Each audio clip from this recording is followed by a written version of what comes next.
Hello, this is Doug from Behind Closed Doors. What I'm about to say may sound like a conspiracy theory, but to me, it seems like common sense. So you may agree with what is happening, but you might not agree as to why it's happening, which is perfectly understandable, because I questioned this for years myself as well. I think mostly because I didn't want it to be true. So I think the best place to start off from is around 2007. I watched a video by InfoWars interviewing Aaron Russo. The American people are living in a matrix. They don't understand the truth of how things are working in this country, And let me give you an example of what I'm talking about. The word democracy, you hear George Bush saying democracy means freedom. No, democracy equals New World Order. Democracy equals slavery. The word democracy is not synonymous with freedom. It's the opposite of freedom. Democracy is the worst form of government you can have because it's majority rule. And the government can tell you exactly what they want to tell you to do because the majority wants it. I don't care what the majority wants. I live my life as I choose. And if I don't commit violence, theft, or fraud against another human being, I can live my life as I wish. That's my choice. And if I'm allowed to make mistakes, because when you make mistakes, you learn from them. You grow as a human being. We're put on this earth to become the best individuals we can be. Aaron Russo was a Hollywood filmmaker who made some documentaries about the American tax system. He also did a video called Mad as Hell. And Aaron Russo said that he met with one of the Rockefeller family, and he discovered as a result that feminism was designed in order to tax the housewife and remove children from the family home so that they could be indoctrinated by the state. Aaron, what do you think women's liberation was about? And I said, I had pretty conventional thinking about it at that point. I said, I think it's about women having the right to work, getting equal pay with men, just like they won the right to vote, And he started to laugh. He said, you're an idiot. And I said, why am I an idiot? He said, let me tell you what that was about. We, the Rockefellers, funded that. We funded women's lib. And we're the ones who got all over the newspapers and television, the Rockefeller Foundation. He says, and you want to know why? He says, there were two primary reasons. And one reason was we couldn't tax half the population before women's lib. And the second reason was, now we get the kids in school at an early age. We can indoctrinate the kids how to think. It breaks up the family. The kids start looking at the state as the family, as the school, as the officials, as their family, not as the parents teaching them. And so those are the two primary reasons for women's lib, which I thought up to that point was a noble thing. When I saw their intentions behind it, where they were coming from when they created it, the thought of it, I saw the evil behind what I thought was a noble venture. He was also saying about the war on terror and how that it's a never-ending battle, because how can you fight terror?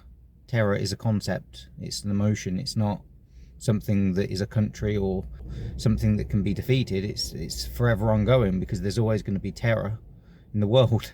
And the other thing that he said, which made the most amount of sense to me, which a lot of people may disagree with, is that we're all going to get chipped. We're all going to walk around with a chip inside of us, in the hand, and we're going to become like cyborgs essentially, so that whoever owns the microchip owns us. So it's kind of like a new age technological slavery. When I was running for governor in Nevada, he came to me, introduced himself to me through an attorney, and we became friends. We started talking about things, and I learned an awful lot from Mr. Rockefeller. And one of the things that we used to talk about was the ultimate plan of the banking industry, what they wanted to accomplish. And the goals of the banking industry, not just the Federal Reserve System, but the private banks in Germany and England, all over Italy, all over the world, they all work together. They're all central banks, and they're all part of the Communist Manifesto. Central banking is one of the major planks of the Communist Manifesto. We talk about America being a capitalistic country, but yet at the same time we have a central bank that plans everything for us, right? And the graduated income tax is another plank of the Communist Manifesto, right? So right there you have two major planks of the Communist Manifesto that have been brought in because of the Federal Reserve System, okay?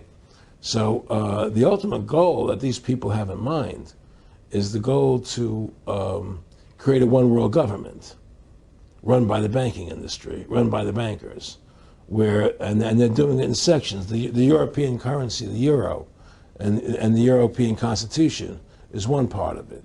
Now they're trying to do it in America with the North American Union, right? And they want to create a new currency called the Amero, right?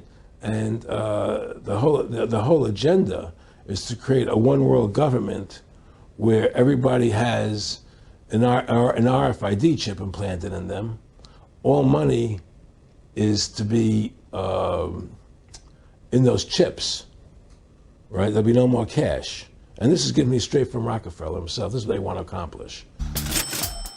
Hi, my name's Charlie Warzel. I'm a senior writer with BuzzFeed News. And in order to see what the future of money looks like, I decided to live for a month just paying for things with my phone. And somewhere along the line, I ended up getting a microchip implanted inside my hand to see if I could be the first person in the world to pay for something out in the real world using just their hand. I basically wanted to try to download as many apps onto my phone as possible and make sure that I could use alternative currencies and try to skirt cash or credit cards any way possible. Sweden happens to be way far ahead of the United States when it comes to getting rid of cash. I ended up meeting with some people who are really active in the biohacking community and found that you could actually implant an RFID NFC chip in your hand. So take a deep breath with me and exhale. And so I figured if I could put it in my hand, maybe I'd be able to pay for something with my hand. That was it. Breathe. Yeah. Keep breathing. How's it feel? It's like pinchy. It definitely hurt like way more than they said it was going to. It looks sort of like a grain of rice or like a pill that's in my hand. After doing this experiment, I would bet that in about 10 years, it's kind of abnormal to carry around a wallet that's just stuffed full of cash. And all money will be in your chips. And so instead of having cash, anytime you have money in your chip, they can take out whatever they want to take out whenever they want to. If they say you owe us this much money in taxes, they just deduct it out of your chip digitally. Total control. Total control. And if you're like me or you, and you're protesting what they're doing, they can just turn off your chip. And you have nothing. You can't buy food. You can't do anything. It's total control of the people. And that chip's connected to a database that has your purchasing records, what you do, what Everything. you sell. Everything is in there, you know? And so they want a one world government controlled by them, everybody being chipped, all your money in those chips, and they control the chips and they control people. And you become a slave. You become a serf to these people. That's their goal. That's their intentions. They're constantly monitored by facial recognition cameras that are able to instantly put a face to a name. Now, the Chinese are also ranked, given a mark out of a possible 950 points. A score in the 700s is considered good. Around the 500 mark is not. For now, the number is a sort of bank credit rating, keeping track of everyone's spending habits. It forces us to be well behaved. It may seem scary, but it's just like that here. We're used to it, and anyway, we don't have a choice. By using the most data possible, the so-called big data, the system will play an important role in rebuilding a moral society. The state will go over every detail of a person's life with a fine-tooth comb. Their financial situation, spending habits, career, even behavior on social media.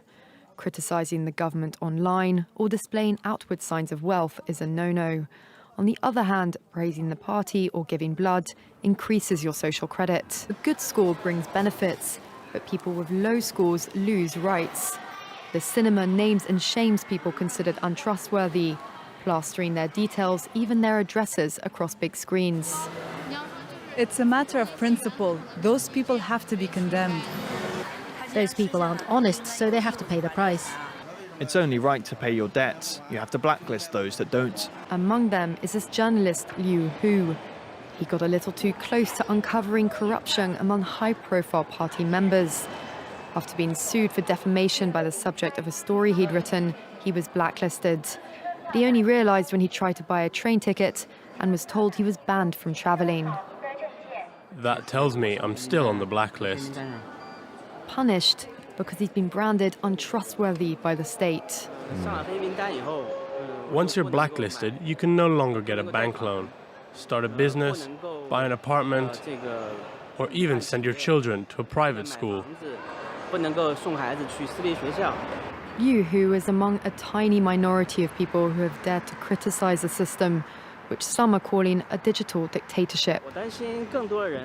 I worry, because I think many people like me will be deprived of individual freedoms, and all of us will live with restrictions of one kind or another. And I remember at the time thinking this all sounds very Orwellian and very sci-fi, and I hope it's not true, because if it is true and it's going to happen no matter what happens, then we're in a lot of shit. Now, a lot of what he was saying had comparisons to what David Icke was saying around the time, and David Icke was talking about lizards and such and other entities on different frequencies. And I think that's where he loses a lot of people. Whereas if you listen to someone like Russo, the way that he structured it made a lot more sense. The same with Alex Jones. He goes off on certain tangents and he gets into a lot of trouble. And sometimes he's right, but the trouble is sometimes he's wrong. And when you're wrong, it can kind of draw attention away from all the other times where you're actually right. So you could look at someone like Russo and say, well, he's a liar, he's full of shit, he's a con artist, all that kind of malarkey. You could say that he's delusional and that he actually believes what he's saying, but it's not actually true. It's a conspiracy theory. It's got nothing to do with reality and all the psychological implications that comes along with believing in conspiracy theories. Or you could say that he's absolutely right 100%, like what he's saying is truth. Or you could say that that's his perception of the world and that he's embellished his experiences. And look, there's so many things that you could say. There's so many ways in which you could interpret what somebody tells you. What somebody is being honest about and what they believe about the world isn't necessarily true. But as I advocate on this channel, the best things are honesty, trust and respect. And honesty is the most important thing in this situation. I believe that he was an honest man. And I believe that he had good intentions. And so I took what he said seriously, but kind of kept it in the background of my mind. Because A, I didn't want it to be true. And B, if it was true, then we're all fucked. I would much rather believe the mainstream narratives of what I'm supposed to think. But over time, as that collapses, you need to believe in something. I've done a lot of work on belief systems and human psychology and looking at how people perceive things, because I was a magician for 25 years. Through doing that, I knew a lot about illusions and deception and how to trick people and cons that are run on people and all that kind of stuff. That's where I landed on my principles of honesty, trust and respect. Because if you go with those, then you can avoid as much unhealthy manipulation as possible. So anyway, I watched Russo and I put it in the background and kind of got on with my life. So I continued with my life and lived in blissful ignorance. I proactively chose to ignore it because I didn't want it to be true.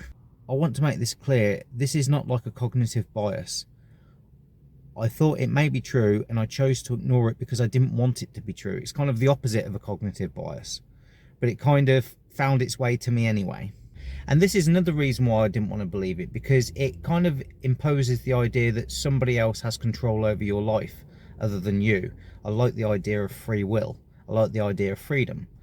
I like the idea that we have agency and that we can make a decision and that what we do matters. I like that. So this kind of encroaches on that, because it's saying to some extent that the plan for the world is predetermined and that outside forces such as governments are going to have control over your life. And it's a very seductive thing, because Marxism and the Communist Manifesto wouldn't have arisen if it didn't sound like a good idea. But it doesn't actually work when you play it out in the world. It does the opposite. A lot of people end up dying because they destroy the foundations of which competence was built on and replace it with something that is completely incompetent and doesn't work, and that you end up with tyrants and slaves. And as I'm talking throughout this, storytelling and narrative is a huge part of how we construct and perceive reality. And that's why the news and what we tell ourselves and how we interact with one another in communications is so important, because it it constructs and guides a narrative, and people live their lives around a narrative and construct. It's not just living their lives around a narrative. We actually construct the world through narrative storytelling. We have trouble perceiving without narrative. So as the years went by, more and more things seemed to be apparent as to what he was saying. And I would always see things on the TV or on YouTube or something like that with regards to the fact that there is a new world order that is coming, or they call it the new normal, or the Great Reset. There's loads of different descriptions of kind of the same thing. They're all different variations, and different organizations are involved with them, but they're all part and parcel of the same thing. That what is working isn't a good thing, and we have to tear it down, and in place of that put this new utopia where we're all going to thrive and there's not going to be any problems and everything will be honky-dory. So I believe that the internet was created in order to impose this new world order. The whole idea of the smartphone was a detraction from a mobile phone, because a mobile phone was a phone that you could use while you were mobile. It was quite self-explanatory. You could make calls, send a text, but the smartphone changed everything. The smartphone tracked everything, and as time goes on, everything is being done through the smartphone. Everything's becoming digital. So even things like exchanging money and paying for things is becoming digital. Access to places is becoming digital. I'm making this video in 2022, and every year that passes, it feels like we're moving more and more towards an online digital dictatorship. Everything has to be tracked and traced. So just to sum up what I believe that the world is run by families. There are families that have a family plan, and there is a plan that these families have constructed in order to keep control of the rest of the population. Edward Bernays talks a lot about this in his book Propaganda. And for those of you who don't know, Edward Bernays was the nephew of Sigmund Freud, who designed our culture. Even George Washington Hill, the advertising genius who made Lucky Strikes America's best-selling cigarettes, couldn't figure out how to break through the social barriers that kept women from smoking. So he turned to a public relations genius, Edward Bernays. He said, "We have a problem. We're losing half the market in America because there is a taboo against women smoking, particularly smoking in the streets." He said, "I want your help on that. Cigarettes to women are torches of freedom that they use to dramatize their objection to the taboo against smoking by men." And I decided we would get debutantes to light torches of freedom in the Easter parade to protest man's inhumanity to women by the taboo against smoking. Within 6 weeks, smoking became an accepted pattern for women throughout the United States. An ancient prejudice has been removed. Today, legally, politically, and socially, womanhood stands in her true light. American intelligence has cast aside the ancient prejudice that held her to be inferior. So Aaron Russo and Edward Bernays really changed how I perceive the world is run and by who it's run by. So there are families that run the world and families that don't run the world. The families that run the world own the banks that print the money. They have the ability to print money. And the families that don't run the world, which is the majority of families, don't have the ability to print money. They can only exchange money, because we all agree that money exists, even though it doesn't. Also, looking at the history of money, who makes money, what happens to it, where does it go, looking at how fiat currencies have changed over the years, what is money, and why is money so important as a socially constructed piece of apparatus. So there's 3 major things that happened in my life in a very short space of time that destroyed my life at the hands of people who had power over me, that denied any responsibility or accountability for their part in the destruction of my life and my family's life. The first one was an iatrogenic condition that my son had. And for those of you who don't know, iatrogenic means an illness caused by the physician or the treatment that the physician gives. My son was tortured for years with a condition given to him by dermatologists, and I'm not going to go into it too much in this video. So my son experienced an unimaginably torturous condition that he didn't need to experience because of the ignorance and arrogance of doctors. And so have thousands of other people. But it's true, drugs do have side effects. So my son's addiction to steroid creams really emotionally crippled me, because I was his carer for years and I was up with him day and night for many years. I didn't sleep in years, and I was still running a business and looking after my other children, and I was doing everything. There's not many parents, let alone fathers, that could have done or would have done what I did in order to secure the health and well-being of my children. As my son started to get better, it became apparent that my ex-partner, who I had the children with, didn't want them to get better, and started saying that my son had other conditions now. And so it became quickly apparent that what she had was something akin to Munchausen's by proxy, which is fabricated illness. Because as soon as I got him better from one thing, she would create another problem that he now has. And the reason why she did this was to ensure that she could get carer's allowance and disability allowance, because the money meant a lot to her and it never really meant anything to me. As long as we had enough money to get by, it didn't really bother me.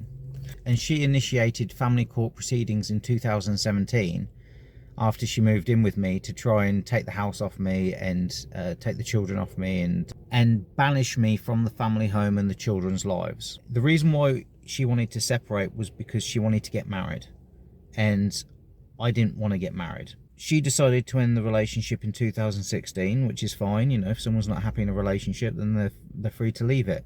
But then it became very apparent that she didn't believe in shared parenting.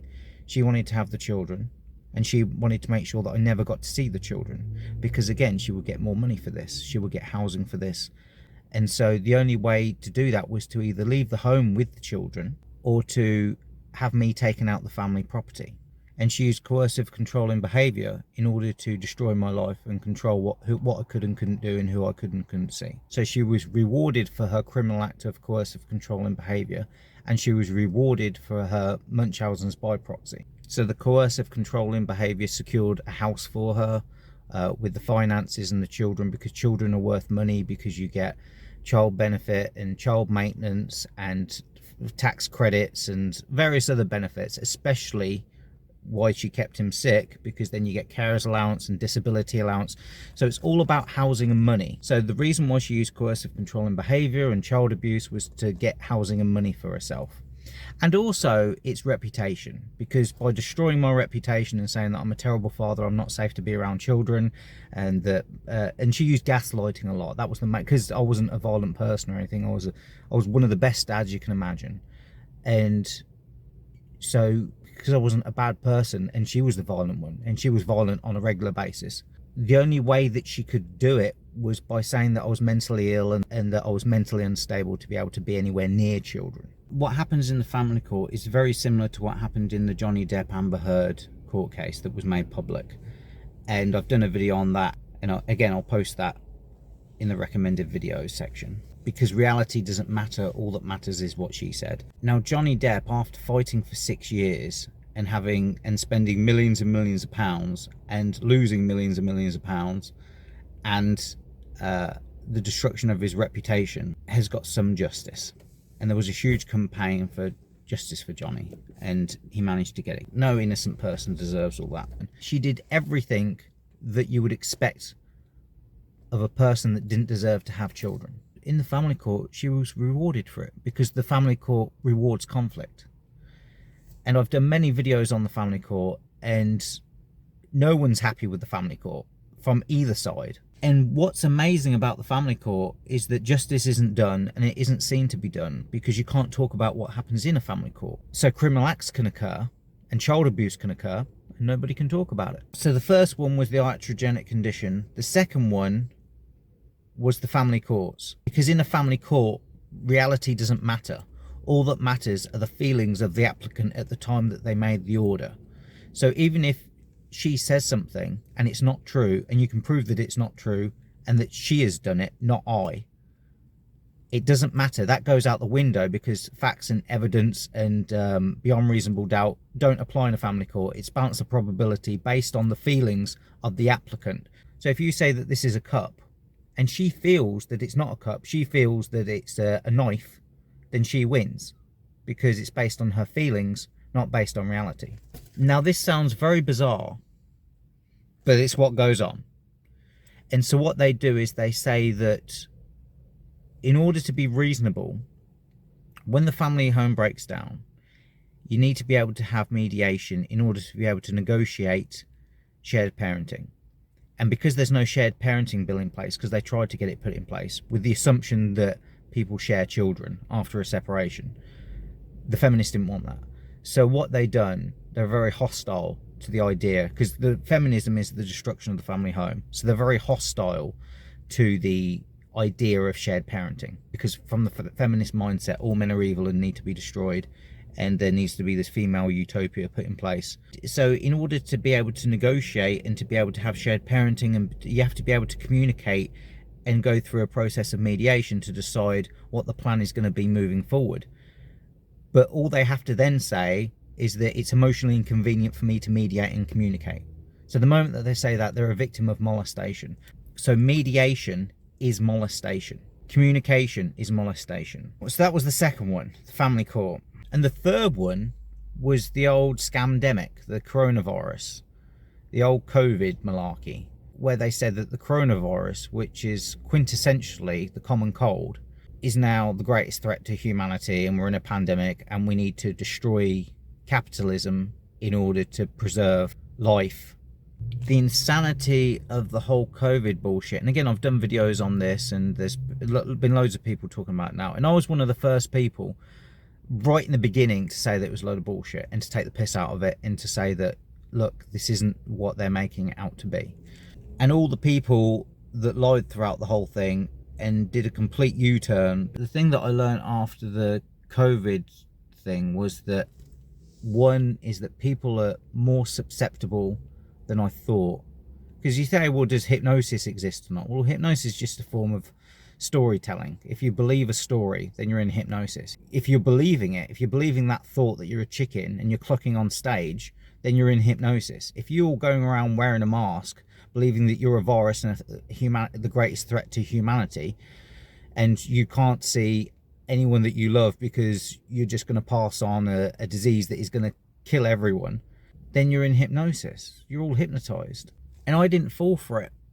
So the doctors drugged my child, the family court destroyed my family, and the government acted as a tyranny. You couldn't even leave the house. They turned the family home into a prison. You weren't even allowed to leave your home. There were so many things that happened during the scamdemic that was unbelievable, and the fact that everyone fell for it was unbelievable. And then as people started to wake up and started protesting, things started to change, but they haven't fully gone. Because you still, even now, you make a video about and mention COVID or whatever, then your video can get taken down or deleted or whatever. So they're three experiences that I've had from my life. Now, bringing this all back, what does this have to do with what I was originally talking about? Well, families are created in a hierarchy. There are families at the top, and the majority of families are at the bottom. Even if you're upper working class and you're on hundreds of thousands of pounds a year, you're still exchanging money. You don't get the ability to print money. You require a bank to allow you to have your own money.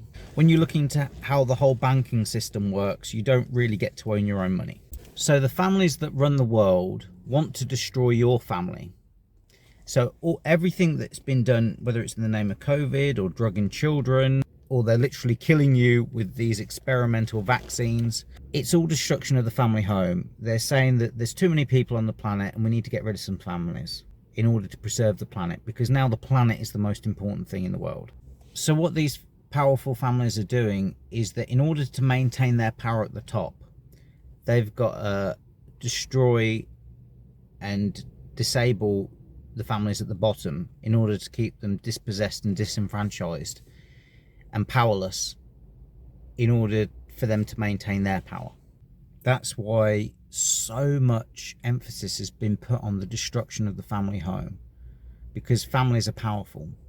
and they end up being competition to those that want to run the world. And there are so many things now where they're turning men into women, women into men. You're not allowed to even identify the difference between a man and a woman.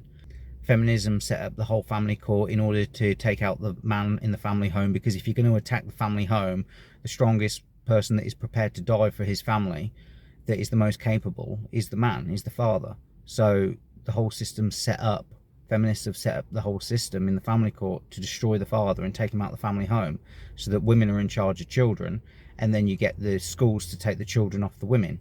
The thing that I've come to realise out of all of this is that nobody cares about children. The whole focus of attention is on women's rights. I used to think that it was man, woman, child, so that a man and a woman get together, had a child, and that by having a child you brought a consciousness into the world that was more important than your own as individuals, and that you both sacrificed in order to give your children the best upbringing. That's traditionally what the family unit was about. So what's happened is that they've taken the welfare and the safety of a child off the top of the most important thing in a family, and they've put women's rights at the top, and women's rights is based on feelings. And I think the reason why they've done this is because, think of it inhumanely, like a factory. Do you want the product from the factory or the thing that produces the product? What's more valuable? Because children can die. But if you have women, women can produce children. So if a child dies, you can produce another child using a woman. And eggs are a finite resource in the world. And if we run out of female eggs, then we go extinct. And that's what's going to happen if we're not careful. So women's eggs and that which sexually selects and produces children is more valuable than children themselves. So children are sacrificed so that women's eggs are prioritized. It's a very sick prioritization, but it seems to be what's happening, because you're not allowed to talk about what a woman is and what she isn't. A woman is no longer allowed to be defined by her ability to be able to produce children. So we're now in a world where not only are women's rights and feelings at the top of the dominance hierarchy, but we're also now not allowed to define what a woman is. And we're not allowed to talk about the differences in biological sex between men and women. According to the social constructionists that run the universities, there's no biological difference between men and women. The biological sex differences between men and women is the most fundamental thing, because according to evolution, we need to survive and reproduce. And if we can't establish how we're going to reproduce because we can't identify what a woman is, then we're fucked, and not in the fun way. The species doesn't continue. So when I do videos on dating and relationships and the red pill and the manosphere and dating coaches and, you know, what to say when you message a girl online and all that kind of stuff, it's easy stuff. It's easy stuff to do because there are so many other greater, bigger problems in the world that are a threat, that we're focusing on these trivial things. But at the same time, they're not trivial. They're very important, because having a family is important, and finding the right person that you can connect with and having babies together and having a healthy family life is important. And that's why I like to talk about the dating and relationships and building of families, and how we're going to do it in this modern age where everything is now online and very few things are in person, and we're all afraid of each other because we believe that one person is a virus, or men are oppressing women, or all the other stories that they tell us to believe. Like, we have more in common than we have differences, because we're all human beings at the end of the day. We're all the same species, and we need to be able to work together in order to create great families. And I believe that reality does matter. So I've spent this video highlighting the problem, and now I'm briefly going to touch upon the solution. And the solution is to build healthy communities and happy families. Happy, healthy, strong families. That's the antidote to the chaos that the radical feminists in the New World Order are trying to install as part of this technological communist society. I'm not sure how to round up this video, so I'm going to end it by saying that these are three major problems that I've encountered in my life: iatrogenic drug addiction, the family court, and the coronavirus. All built as a narrative to destroy and hurt my family personally. And I'm here to talk about solutions for that. After my son was hurt, and after the family courts, and after the coronavirus, I was broke, homeless, living in a van, and didn't trust anyone. And I've rebuilt myself back up. I've got into healthier relationships. I've rebuilt trust with people that I love. I haven't killed myself, which is what a lot of guys are driven to do, because that's what's encouraged. Because you're an oppressive person and they make you feel guilty so that you end up killing yourself. And then turn around and say, see, he was dangerous and that's why he shouldn't have been anywhere near the children. So they want you to kill yourself. The feminists want you in jail or dead, because that's what needs, because men are perpetrators. We need to eradicate them from the planet because they're taking up valuable CO2, or we need to put them in prison so that they can't oppress anyone else. And it's all horseshit. I don't know how I'm going to end this fucking video. So I've set up this YouTube channel called Behind Closed Doors to expose some of the lies and the bullshit and all the scams that are pulled on people in order to destroy the family home. 3 most important things in life are health, wealth and relationships. And I believe that the relationships are the most important thing. Because even if you lose your health and you die, you can live on in the memory of others. So the most important thing in life is relationships, because you can have relationships with people, even through video, even after your body has passed on. The memory is still there. So I believe that relationships are the most important thing. On top of that, I believe that health is the next important thing. Because in order to stay alive and reproduce, you need to be healthy.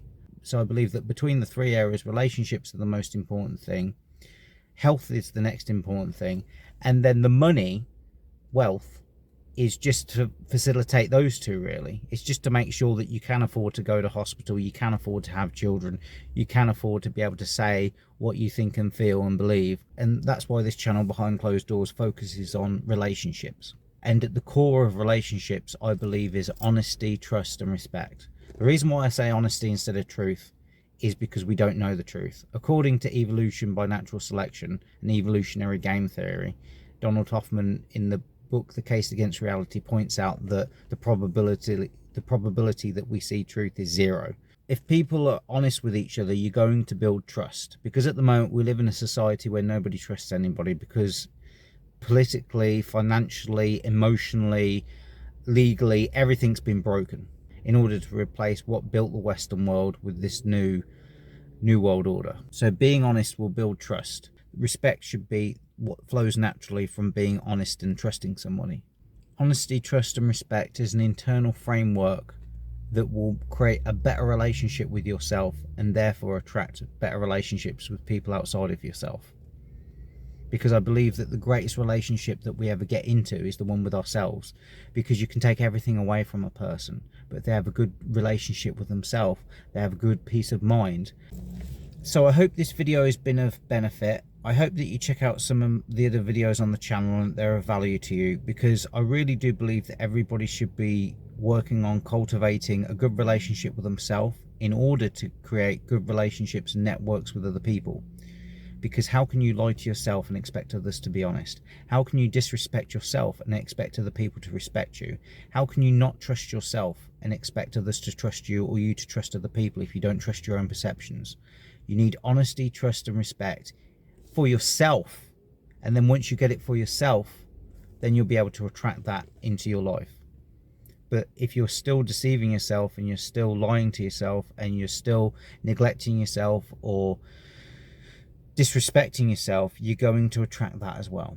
And a lot of these online dating coaches and people in the manosphere or from the feminism side and all that are all talking about problems that exist, but I believe that the majority of problems are all that are resided within you, because I believe that consciousness is fundamental.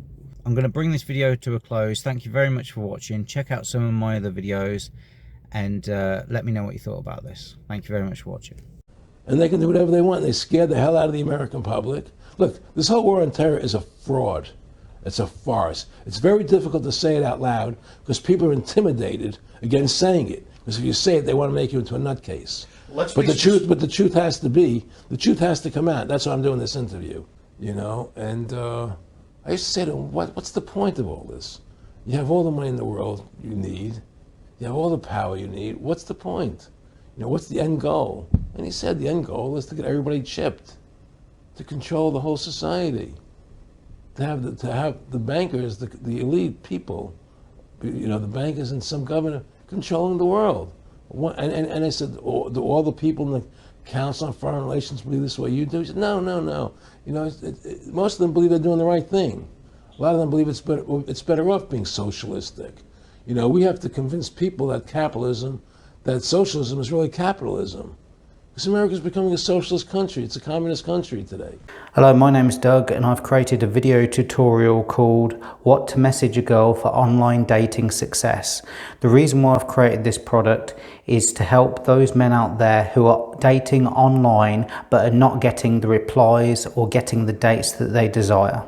My product will teach you what to message a girl, what not to message a girl, when to message a girl, how to respond when you're not sure what to write, what to do if she doesn't reply, how to get her phone number, and how to communicate to get online dating success. If you're getting matches and no success, this product is for you. It's what you need to do today to start getting success with your matches. I'll also be talking about other issues such as how to spot red flags, identify time wasters, to stay out the friend zone, how to deal with ghosting, simmering and icing. Not only will I be giving you exactly what you need, copy and paste, I'll also be explaining to you the reason why I'm writing what I'm writing so you can understand the psychology and know what behaviours to look out for and which ones to avoid. This product is packed with value. I've tried to cram as much as I can into a short amount of time as possible while being the most informative. If you're a man and you're confused and frustrated with what to text with online dating, this product is the solution for you to get more dates in less time. Click the link in the description box below to buy the product and change your dating life forever.